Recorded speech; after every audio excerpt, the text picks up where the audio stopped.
Hello and welcome back to the Reactivist Podcast. I'm Marlena Shivo.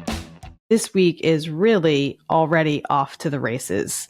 Out of the gate, I want to talk about Donald Trump. If I said the phrase, I blame myself, who do you think is the most likely person to have said that sentence? Would it be Lindsey Graham or Donald Trump?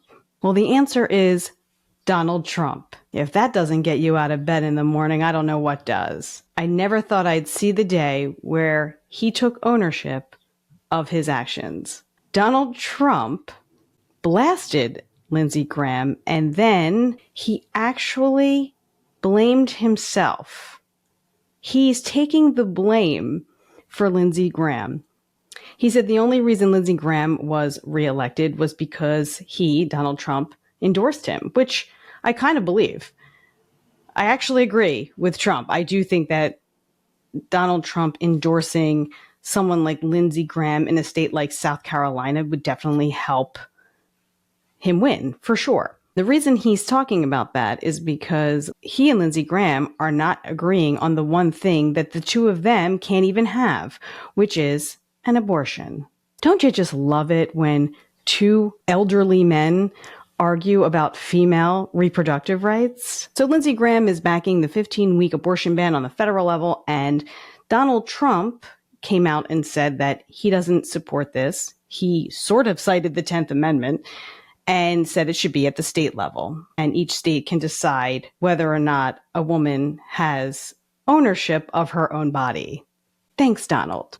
Donald Trump isn't taking a hard turn and is actually understanding the 10th Amendment of the Constitution. I'm sorry, did we just get in a time machine and go back to April 1st? Because this feels like an April Fool's joke. So he blames himself for the presence of Lindsey Graham. So he's not exactly taking ownership of something in an apologetic way. Trump blaming himself is more him putting Lindsey Graham down and boosting himself up. So it's actually par for the course. But that sentence, I think, glass half full, is a baby step in the right direction for Trump. If you were to say to me, who's more unreasonable, Donald Trump or Lindsey Graham? And I would pick Donald Trump. I think most people would. He has very extreme opinions on things. He doesn't waver. And if you don't agree with him, bye-bye. In this case, the more reasonable person is Donald Trump. Now, the caveat being, we're in election season.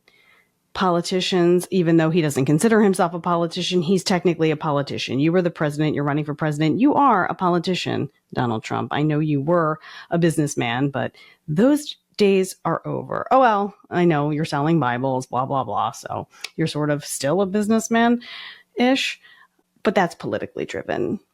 We know that's politically driven, no matter what you say. This is not about God. And if it's about God, then God in this scenario is you, Donald Trump. But he could just be saying that he doesn't support the federal ban on abortion because obviously he wants to appeal to the masses. I mean, it's politics 101, and he does praise the court for overturning Roe v. Wade. So no, I'm not completely snowed by anything Donald Trump is saying, but I got to give it to Donald Trump because I agree with him when he says this country is absolutely headed in the wrong direction.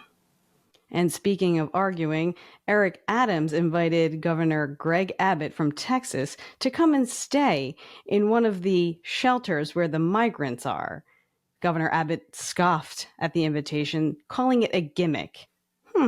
That's interesting. Well, I guess it's fight gimmick with gimmick, because Governor Abbott, last I checked, the migrants didn't bust themselves in New York City. And just one day after the solar eclipse, there was an uptick in people Googling, why do my eyes hurt? Well, if you didn't heed the warnings about getting the glasses that you needed to look at the sun, that might be the issue. But hey, who can blame you? Because nobody wants to see what's about to happen in this November's election. There's a new phenomenon happening called the Ozempic baby boom. That is right. People who are taking Ozempic to lose weight are finding themselves getting pregnant. Women with fertility issues and conditions like endometriosis and polycystic ovarian syndrome, issues that women have that prevent them from getting pregnant easily. These same women taking Ozempic are finding themselves pregnant. Well, if that doesn't flip the script, I don't know what does. Because people taking Ozempic to lose weight who then get pregnant are now on track to gain weight. So basically, you're going to go from puking from taking Ozempic to puking from being pregnant. Mazel tov. It has also been linked to decreasing the effectiveness of birth control pills and the Plan B pill.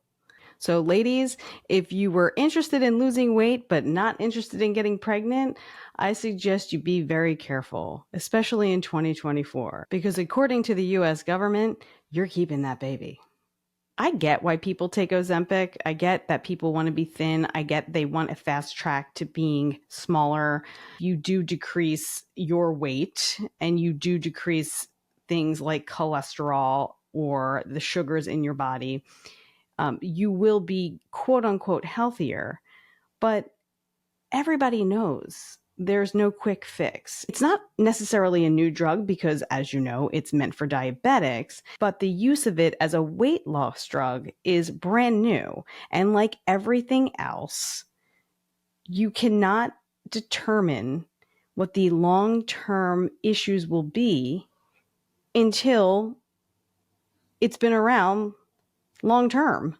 There have been studies that are linking it to progression of Parkinson's disease and to suicidal thoughts, which was debunked by the FDA. However, the European Union is now doing a deeper dive into the possible link. If there is a link between Ozempic and suicidal thoughts, it brings new meaning to the phrase dying to be skinny. It's just like this vicious cycle, right? So you're going to have people who lose weight and feel good. And then down the line, we're going to start hearing about a slew of lawsuits, right? So right now, the pharmaceutical companies are booming with this trend. And then in a few years, the legal world is going to see an uptick in clients who are suing over this drug. So now their loss is essentially a gain. Nothing happens to the media industry. Nothing. We don't get a monetary side benefit from all of these issues that go on. I think I'm in the wrong industry. I really do. I think I'm in the wrong industry because we don't get any side benefit other than things to talk about.